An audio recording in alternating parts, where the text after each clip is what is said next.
A morte não é nada. Eu somente passei para o outro lado do caminho. Frase de Agostinho de Hipona, mais conhecido como Santo Agostinho.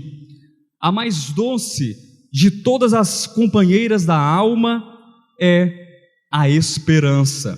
Pensamento do padre Antônio Vieira. Porque se vivemos, para o Senhor vivemos. Se morremos, para o Senhor morremos. Quer pois vivamos ou morramos, somos do Senhor. Palavras do apóstolo Paulo. Não é missa, é culto mesmo dos santos do Senhor. Amados, com essas três declarações, esses três grandes vultos da história da igreja, eu inicio a ministração dessa noite. Amém? Eu inicio a ministração dessa noite com esses homens que nos antecederam para falar a respeito acerca de um tema, na verdade, de uma realidade que todos nós estamos familiarizados, mas ainda assim nos assusta muito. É uma realidade que é comum a todos os homens.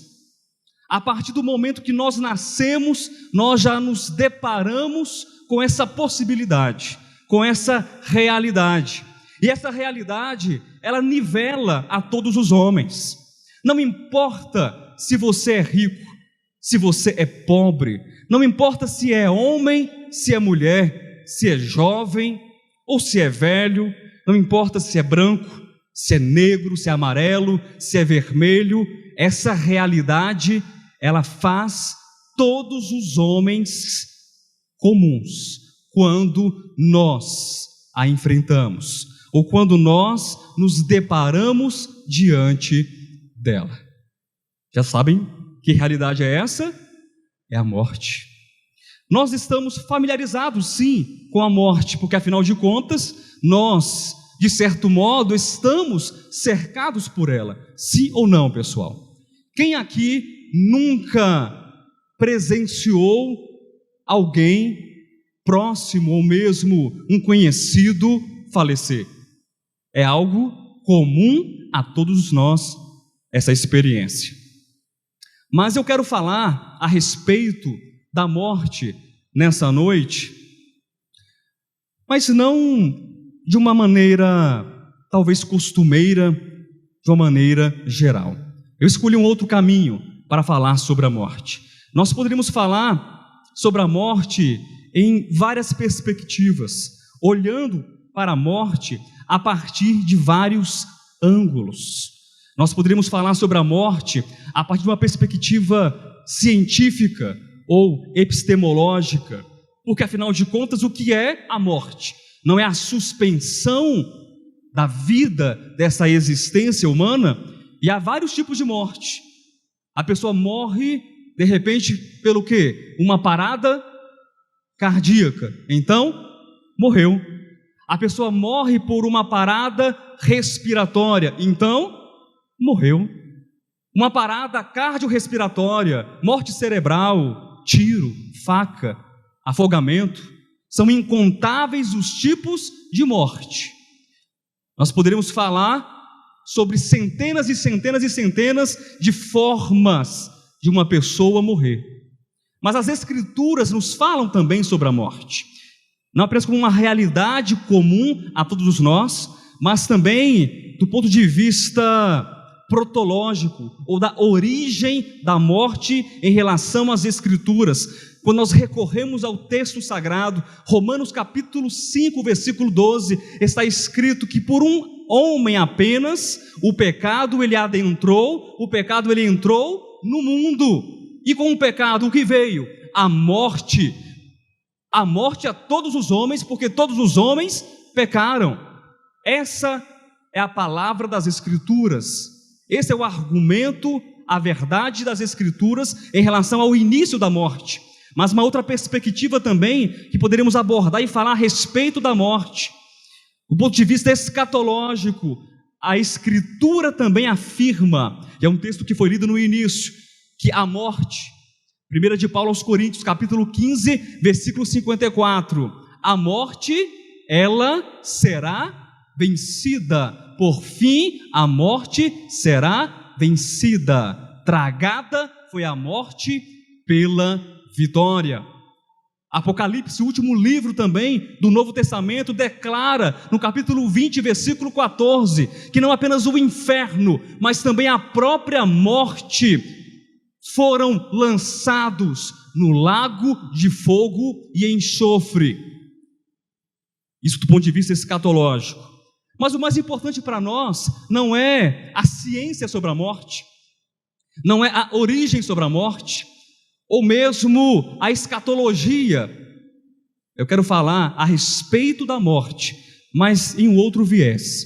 Esse ministério é um ministério que acredita em Deus, amém? Nós acreditamos no Senhor, e as Escrituras para nós têm um outro peso, tem um peso de revelação de palavra substancial, essencial e orgânica. E eu digo a vocês, repetindo aquilo que é dito nesse ministério, nós não acreditamos na morte. Pastor, como assim? Você acabou de dizer que nós estamos cercados pela morte. Nós estamos familiarizados com a morte. Sim, mas eu só acredito naquilo que existe. E você? Amém? Você acredita naquilo que existe? A morte não existe. Diga para quem está perto de você: a morte não existe. Graças a Deus. Pastor, não estou entendendo a sua conversa. Como assim? A morte não existe.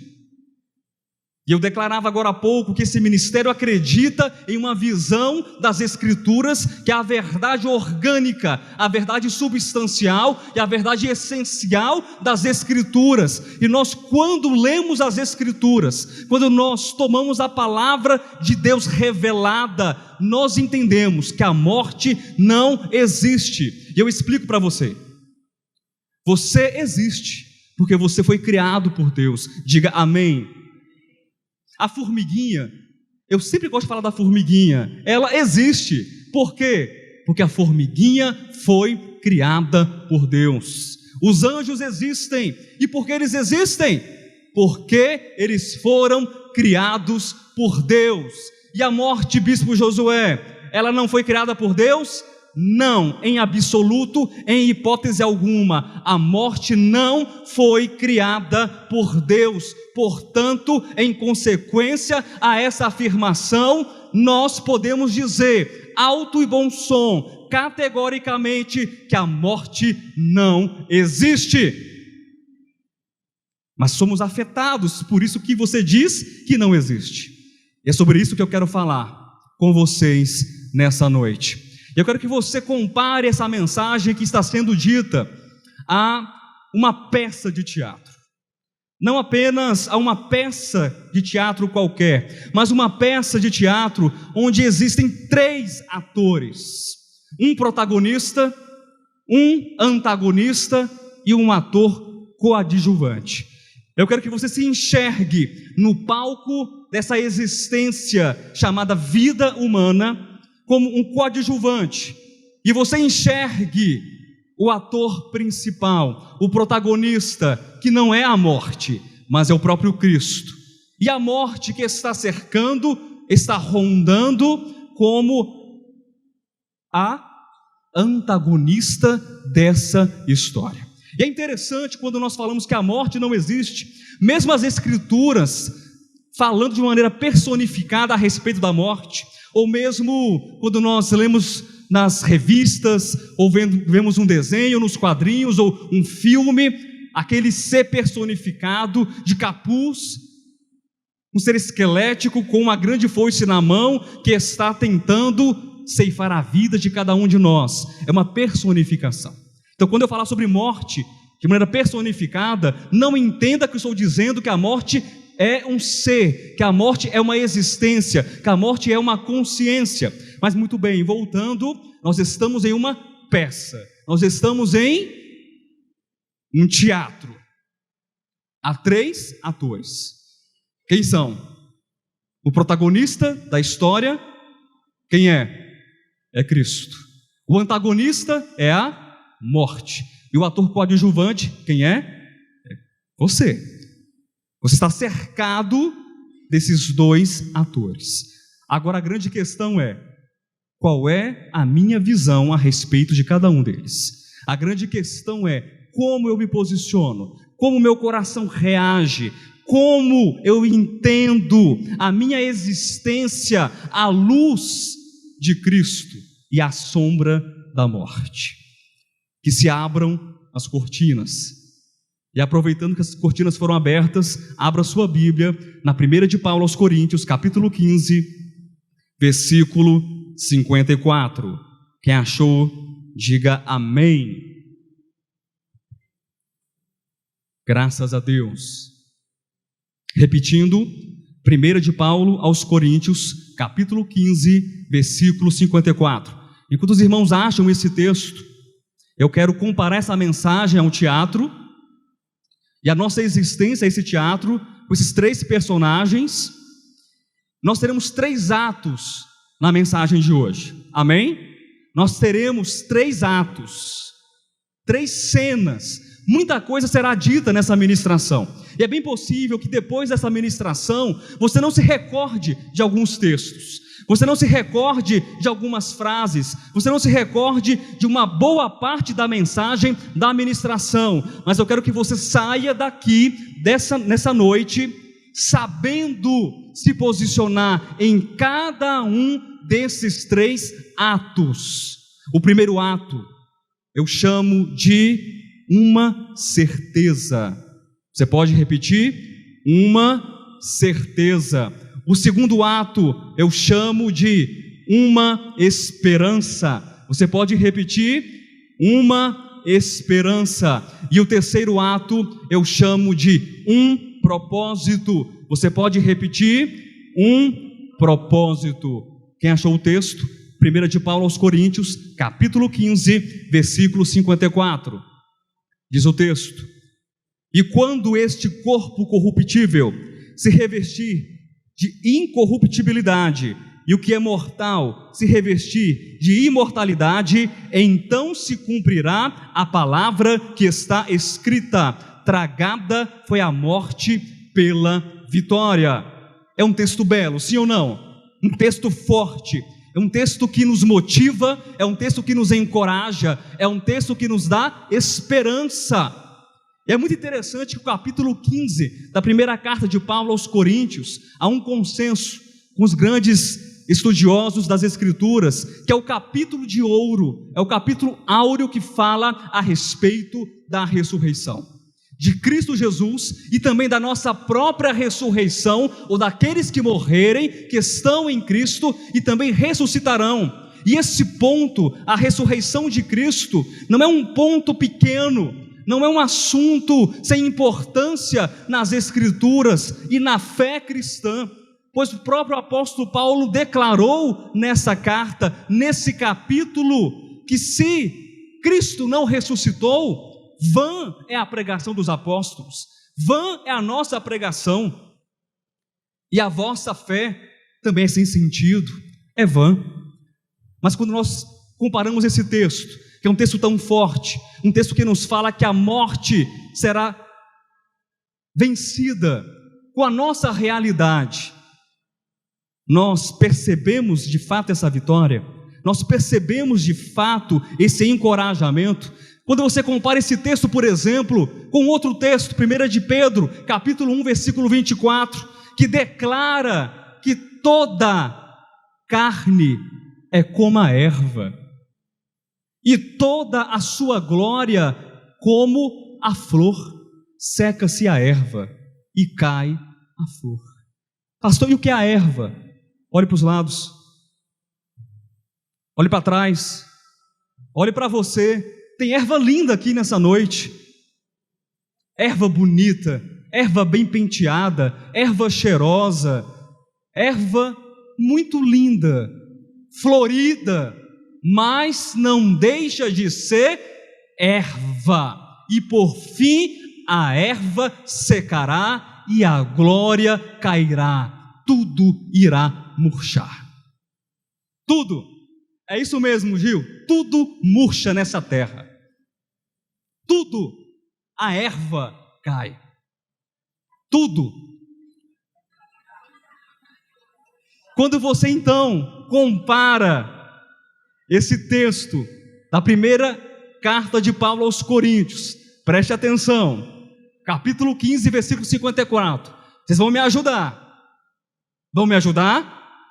Amém? Primeira de Paulo aos Coríntios 15, 54, a morte é vitoriosa, a morte é vencedora, a morte foi tragada pela vitória. Cristo é a vitória. Amém?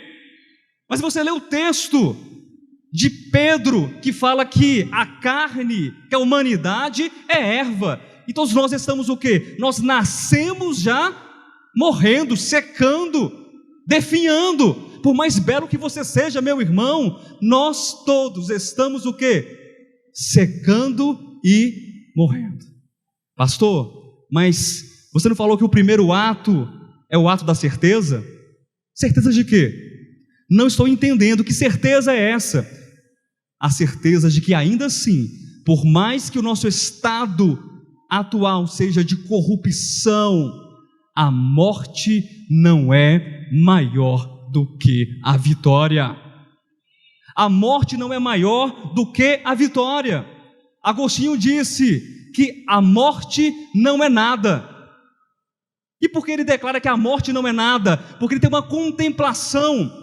A morte não é nada, eu somente passei para o outro lado do caminho.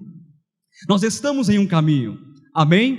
Você está no caminho, você nasceu nesse mundo, nessa existência, e você foi colocado numa trajetória, numa rota, numa direção, num caminho. E o caminho de alguns de nós é de 50, de 60, de 70, de 80, de 90, de 100 anos, de 99 anos, de outros de poucos meses, de alguns anos apenas, de 2, 3, 4, 5, 10, 15 anos, porque a morte, ela escolhe idade?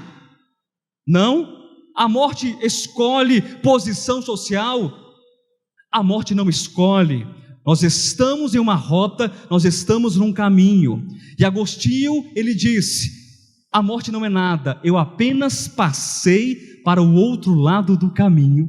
E quando Agostinho fala sobre o caminho, eu me lembro exatamente de João, do Evangelho de João, capítulo 14, versículo 6, onde Jesus Cristo diz, eu sou, me ajude por favor, eu sou o caminho, eu sou a verdade, eu sou a vida.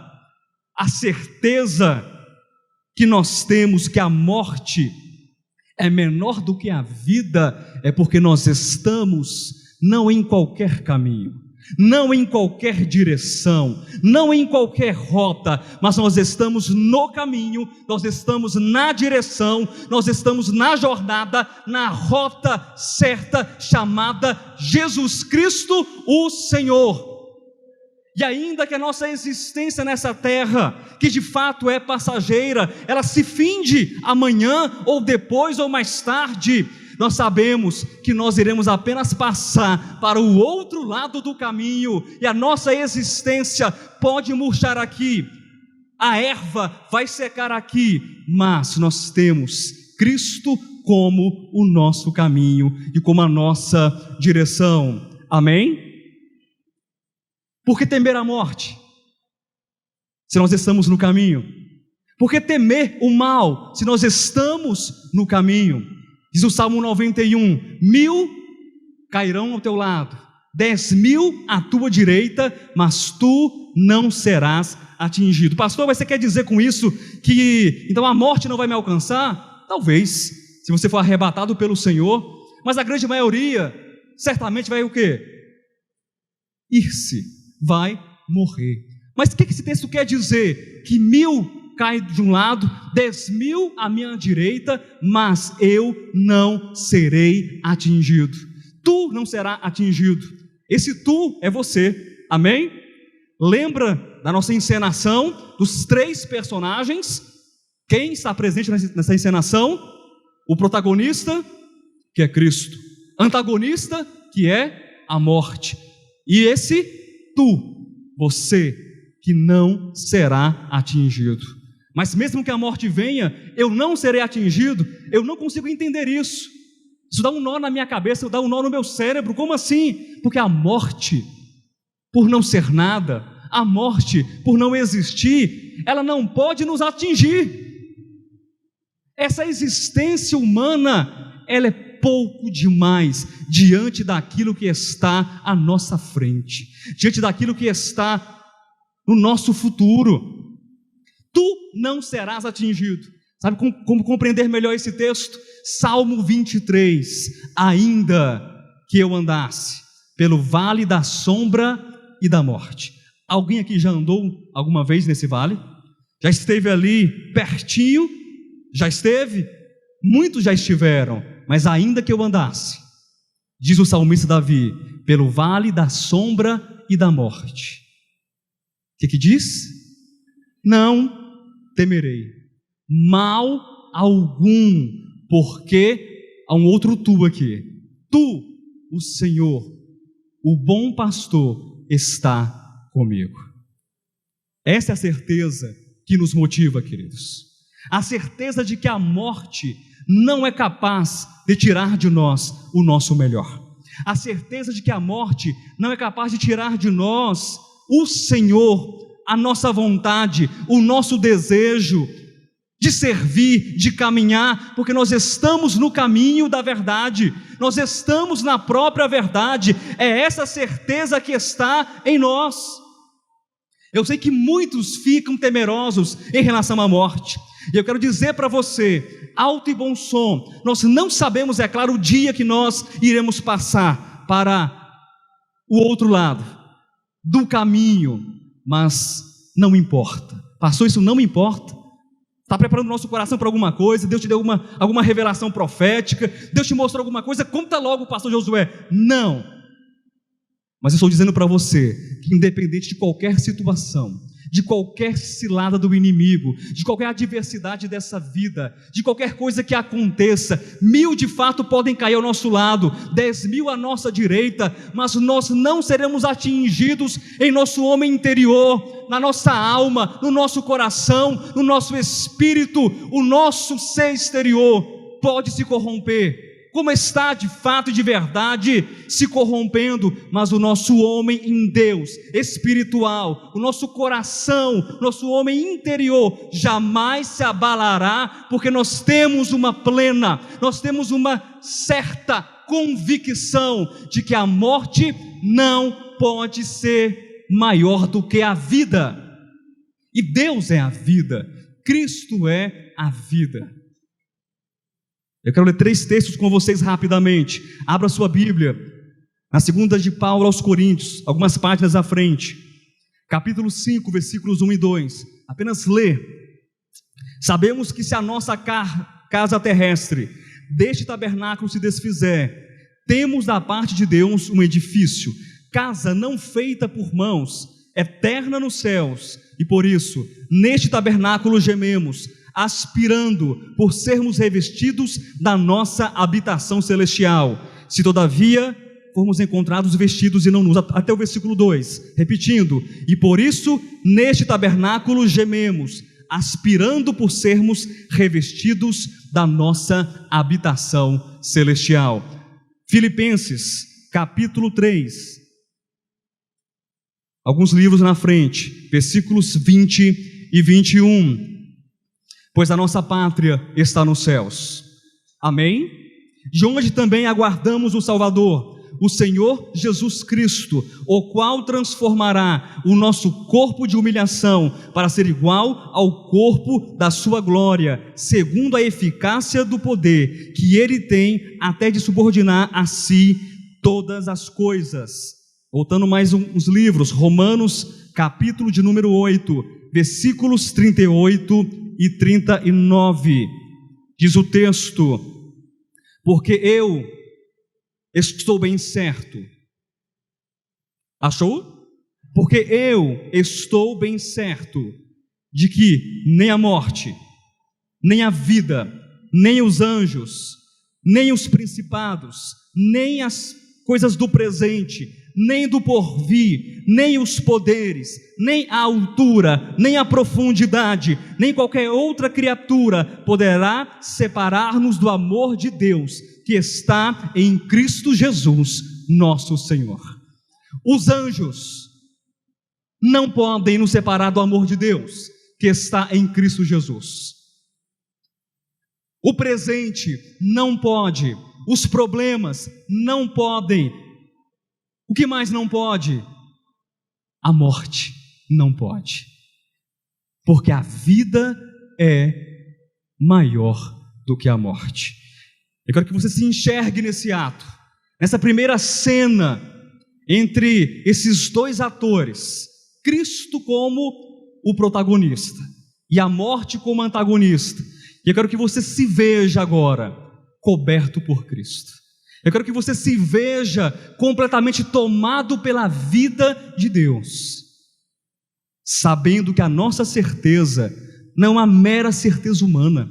Como escreveu o apóstolo Paulo, ele não disse: eu estou mais ou menos certo, eu tenho um pouco de dúvida no meu coração, eu não sei se é bem assim, algumas coisas podem nos separar do amor de Deus. Não, eu estou convicto, eu estou plenamente certo de que nada pode me separar do amor de Deus. É por isso que nós podemos caminhar com ousadia, porque nada de fato pode roubar de nós o Senhor. Amém?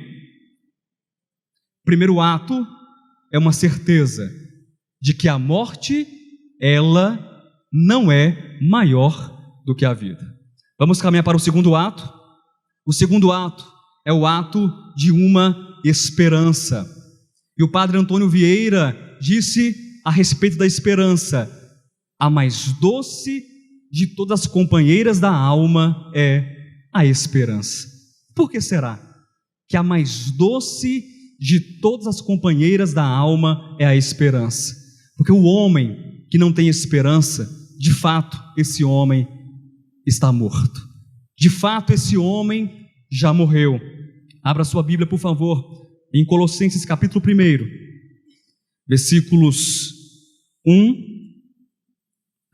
versículo 24 até o versículo 27. Colossenses capítulo 1, do versículo 24 até o 27. Diz o texto: agora me regozijo nos meus sofrimentos por vós, e preencho o que resta das aflições de Cristo na minha carne, a favor do seu corpo, que é a igreja, da qual me tornei ministro de acordo com a dispensação da parte de Deus, que me foi confiada a vosso favor, para dar pleno cumprimento à palavra de Deus, o mistério que estivera oculto dos séculos e das gerações, agora todavia se manifestou aos seus santos, aos quais Deus quis dar a conhecer qual seja a riqueza da glória deste mistério entre os gentios. Isto é o que? Cristo em vós, a esperança da glória. Onde Cristo está? Em nós. Diga: Cristo está em mim. Ora, já que Cristo, eu não digo se Cristo, já que Cristo está em você, há uma esperança. Amém? Há uma esperança, mas não é qualquer tipo de esperança, porque quando nós falamos a respeito de esperança, queridos, nós, humanamente falando, temos muitas esperanças, sim ou não? Tem gente que tem esperança de ganhar na Mega Sena da virada, e milhões apostam, mas 1, 2, 3, às vezes 5 ganham, e a sua esperança, a esperança da maioria é o que? É frustrada. Tem gente que tem esperança de ficar magro, ou outros como eu têm esperança de engordar, mas isso nunca chega. E a esperança, ela acaba. Essa esperança humana, ela é transitória, fatídica. Ela não é nada, como a morte também, nada não existe. Mas o apóstolo Paulo nos fala a respeito de um outro tipo de esperança. E é essa esperança que deve nos impressionar. É essa esperança que deve nos motivar. É essa esperança que deve fazer com que nós levantemos todos os dias. E por mais que nós tenhamos problemas, por mais que 1000 caia ao nosso lado, 10.000 à nossa direita, e que nós estejamos passando pelo vale da sombra e da morte, nós temos a certeza, nós temos a esperança de que Cristo está em nós, Ele está em nós como a nossa esperança. E não é qualquer esperança, é a esperança da glória. Cristo está em você como a esperança da glória. Cristo em vós, a esperança da glória. E eu sei que vocês sabem que glória é essa, mas acho que vale a pena novamente falar um pouco sobre essa glória. Quando nós somamos esse texto de Colossenses que acabamos de ler, com João capítulo 17, que fala a respeito do Filho ser glorificado, essa glorificação nada mais é do que revelar o Pai. A glória nada mais é do que o conhecimento de Deus.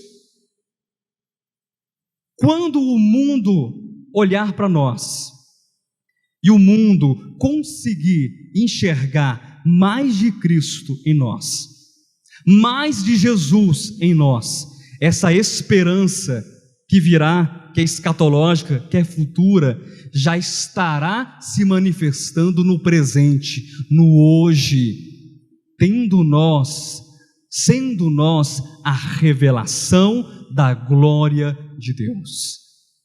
Esse é o conhecimento que traz cura, que traz libertação para cada um de nós. Essa é a nossa esperança, amém? E não importa o que aconteça, nós temos essa esperança dentro de nós.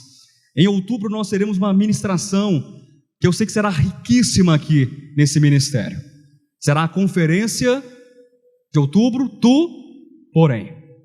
E eu lia hoje um texto dessa carta que será apresentada, ou de trecho dessa carta que será apresentada, segunda carta de Paulo a Timóteo, no capítulo 4, versículos 6, 7 e 8. Imagine vocês que o apóstolo Paulo estava prestes a morrer, prestes a ter a sua vida finalizada nessa existência.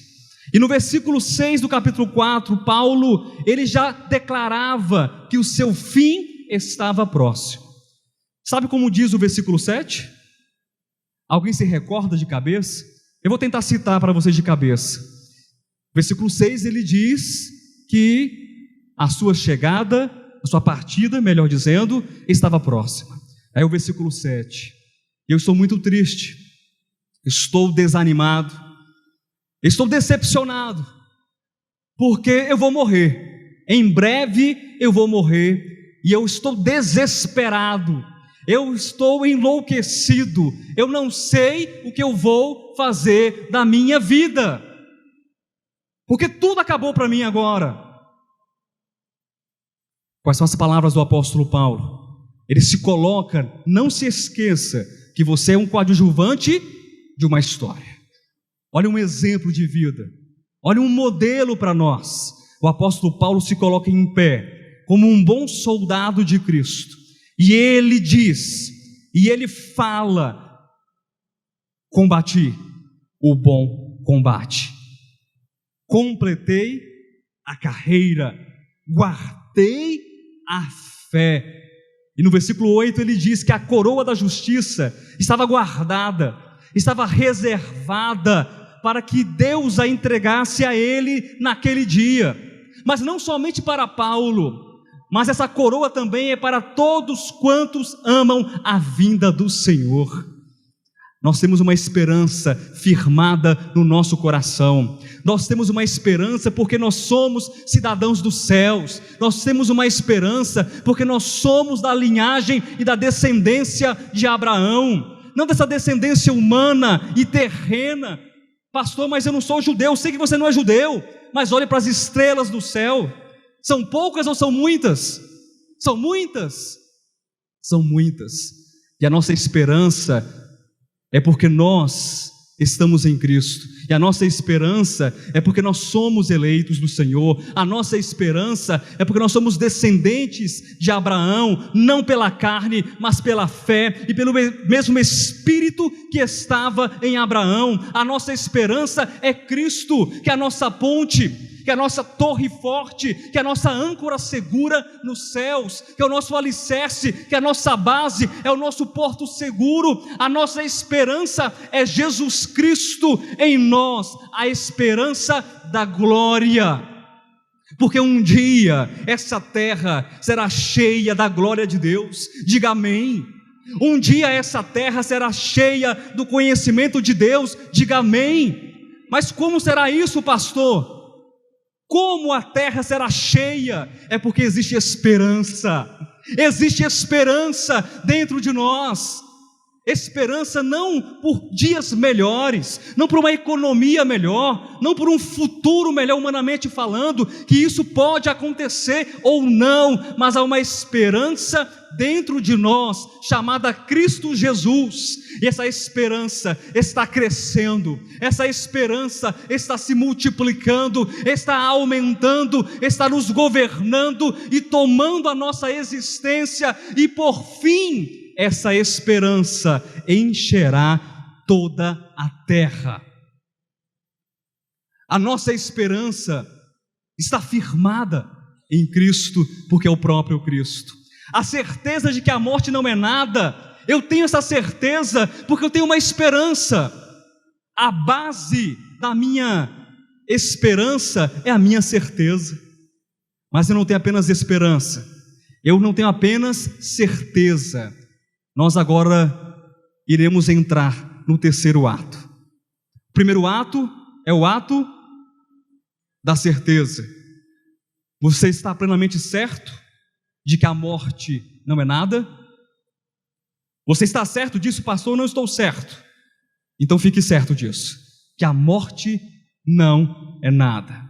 O segundo ato, como eu me vejo nesse segundo ato? Eu tenho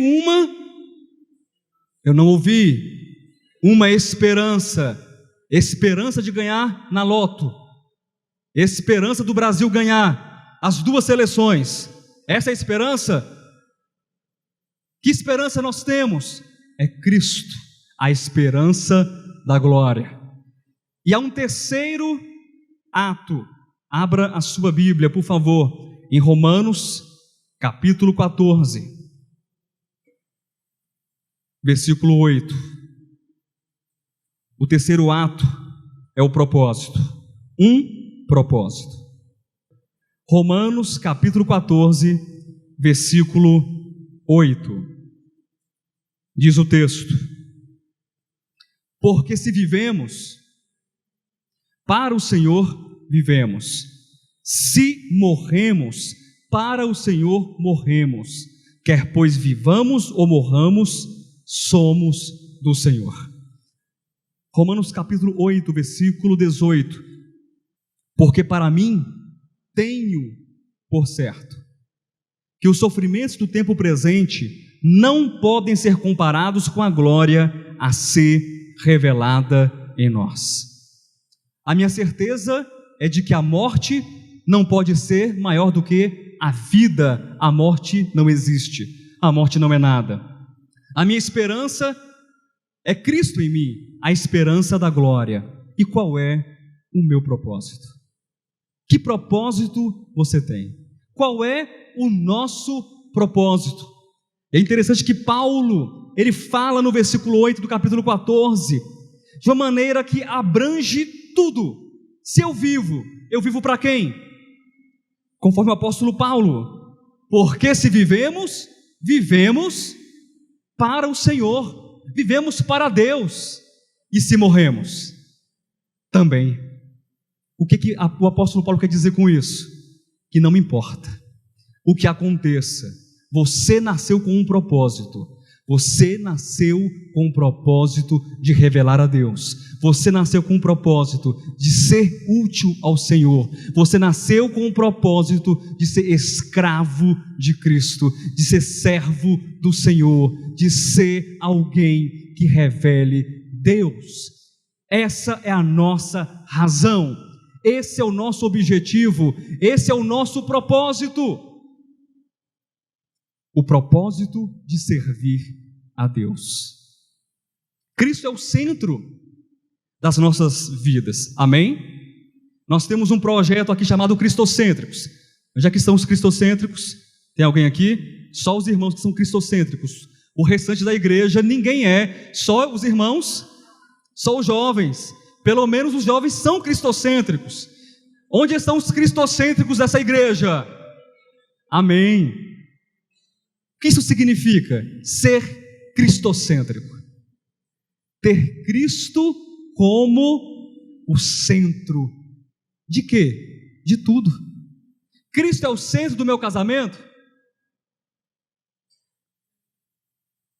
Sim. Cristo é o centro do meu trabalho? Cristo é o centro do meu ministério? Cristo é o centro de tudo aquilo que eu preciso ser e fazer? Sim. Porque quando Cristo deixa de ser o centro, nós perdemos o propósito. Pastor, mas como perdemos o propósito? Eu pensei que eu estava vivendo aqui apenas para viver. Não, você está vivendo por Cristo. E se você morrer hoje, mais tarde, daqui a 5 minutos, não, 5 minutos não, eu quero terminar a mensagem até o final. Se você morrer amanhã, Cristo continua sendo o centro de todas as coisas da nossa vida, da nossa existência. Se eu vivo para o Senhor. E se eu morro para o Senhor. Essa é a nossa razão de existir. Primeiro ato, certeza. A morte não existe. A morte não é nada. Segundo ato, quem é a tua esperança? Ou o que é a tua esperança?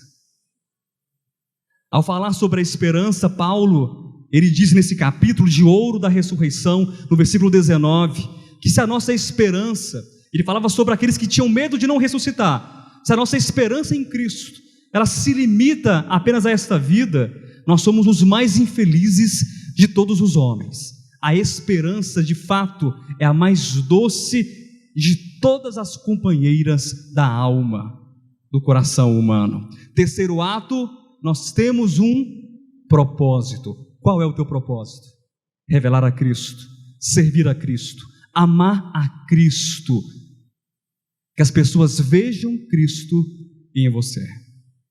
Então, após o fim, e não importa se esse fim ele é imediato, e não importa se esse fim ele é escatológico, eu explico o que eu estou dizendo, porque esse fim, após o fim, ele pode acontecer brevemente para nós, sim ou não? A minha morte pode ser amanhã. Pastor, vira essa boca para lá. Com certeza eu viro muito, mas ela pode ou não pode, do ponto de vista da realidade, daquilo que não existe acontecer na minha existência? Entenderam? Aquilo que não existe pode ser real na minha existência, que é a morte. Então, após o fim, como eu preciso me portar? Ou enquanto eu estou nessa vida, nessa existência, que certeza eu tenho no meu coração? Que esperança tenho eu na minha alma? Ou como me vejo diante de Deus em seu propósito? Como parte do propósito de Deus, como eu me enxergo, como eu me vejo. Então, após essa existência, após esse fim, isso não importa, nada disso importa, porque temos uma certeza de que a morte não supera a vida, porque temos uma esperança que Cristo está em nós, e a esperança da glória, e temos um propósito de revelar a Cristo. Mas após o fim de todas as coisas, após o fim dos principais eventos escatológicos, porque nós sabemos que haverá um reino de paz, que a Bíblia chama de milênio, e eu não sei, pastor Alexandre, se esse milênio será de 1000 anos, literalmente falando, eu não sei, se isso é simbólico, se isso é apenas um símbolo, mas eu sei que esse milênio, ele tem um início, ele tem um meio, e ele tem um fim. Se são 100, 200, 300 anos, se são 1000 anos, e após o milênio, o livro do Apocalipse diz que haverá uma batalha sobre a terra, chamada Gog e Magog, é a última revolta sobre a terra, e após essa revolta, haverá um trono branco de julgamento, onde os mortos serão julgados, príncipes serão julgados nesse trono, homens serão julgados, mulheres, escravos, ricos, poderosos serão julgados. E após tudo isso, após o milênio, após a batalha, após o trono branco, após tudo isso, as mortes que se sucederam durante a história humana, após esse fim, o que é que vem? Abra sua Bíblia em Apocalipse capítulo 21, eu quero ler com você do versículo 1 até o versículo 5. E se você puder se colocar de pé, eu agradeço. Quem puder, se coloque de pé. Amém? Quais foram os 3 atos? A mensagem foi curta, porque a cena foi rápida, mas eu quero que você leve para casa os 3 atos. 3 atores. Um protagonista, que é a morte, é a mais importante da história, é a estrela da história. Quem é o protagonista? Jesus, Cristo, o Senhor. A antagonista, que é a morte, e o ator coadjuvante, que é você. Você tem uma certeza, você tem uma esperança e você tem um propósito. E eu quero que todas as vezes que você se lembrar dos problemas, eu quero que todas as vezes que você se lembrar da angústia, da dificuldade, do sofrimento, até mesmo da enfermidade que ela pode vir e passar, pode ser um simples resfriado, ou pode ser uma enfermidade de fato mortal ou fatal. Eu quero que você se lembre que após o fim, não o fim imediato de cada um de nós, mas após o fim de todas as coisas, nesse plano escatológico, esses eventos escatológicos, eu quero que você se lembre dessas palavras. Feche os seus olhos enquanto eu leio esse texto, e eu quero que você compare a sua vida, a sua existência, os seus problemas, as suas angústias, os seus dilemas, as adversidades, tudo aquilo que de repente quer tirar a certeza de você, quer tirar a esperança de você, quer tirar o propósito de você, para que você declare para todos os problemas que você tem uma certeza, que você tem uma esperança, que você tem um propósito, e que você se enxergue agora, de olhos fechados, se projetando para o futuro além do tempo, e você se veja da seguinte maneira: vi novo céu e nova terra, pois o primeiro céu e a primeira terra passaram, e o mar já não existe. Vi também a cidade santa, a nova Jerusalém, que descia do céu, da parte de Deus, ataviada como noiva, adornada para o seu esposo. Então ouvi grande voz vinda do trono, dizendo: eis o tabernáculo de Deus com os homens, Deus habitará com eles, eles serão povos de Deus, e Deus mesmo estará com eles, e lhes enxugará dos olhos toda lágrima, e a morte já não existirá, já não haverá luto, nem pranto, nem dor, porque as primeiras coisas passaram. E aquele que está sentado no trono disse, aquele que está sentado no trono disse: eis que faço novas todas as coisas. E acrescentou: escreve, porque estas palavras são fiéis e verdadeiras, e a morte de fato chegará ao fim. O próprio Deus será o nosso pastor. Nós temos uma promessa, queridos, aquela promessa do Salmo 23, ela foi feita para você, amém? Aquela promessa foi feita para você, mas ela não se cumpriu ainda. Ela não se cumpriu, porque hoje ainda nós nos deparamos com a morte, sim ou não? Hoje ainda nós nos deparamos com as aflições, sim ou não? E quando nós cantamos o Salmo 23, quando nós oramos e declaramos o Salmo 23, e temos esse salmo no nosso coração, e dizemos que o Senhor é o nosso pastor, e ainda que eu passe pelo vale da sombra da morte, eu não temerei mal algum, porque tu, Senhor, estás comigo. Nós ainda vemos a morte nos cercando, mas chegará um dia em que esse salmo messiânico, também profético, se cumprirá plenamente na nossa vida, após o fim de todas as coisas, após o fim de tudo, quando Cristo entregar o reino ao seu Deus, Senhor e Pai, e a morte, como a última inimiga da humanidade, for completamente vencida, declarada vencida pela vitória, que é Cristo Jesus, o nosso Senhor. E quando isso acontecer, a nova Jerusalém, que desce da parte de Deus, será cercada por povos, por gentes e por nações, e a luz que habita essa cidade, que é o próprio pastor, estará enxugando do meu rosto, do seu rosto, toda lágrima, e a morte já não existirá. Aplauda o Senhor. Cante. Além do rio azul, as ruas são de ouro e de cristais. Ali tudo é vida, ali tudo é paz, morte e choro, nunca mais, tristeza e dor, nunca mais.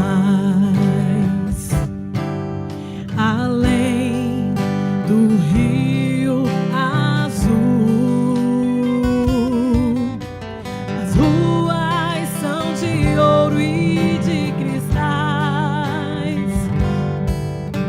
Ali tudo é vida, ali tudo é paz, morte e choro, nunca mais, tristeza e dor, nunca mais.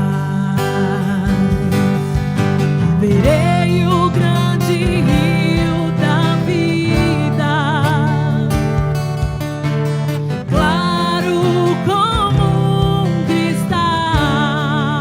Verei a face do meu mestre, verei a face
declare: de jaspe é seu muro.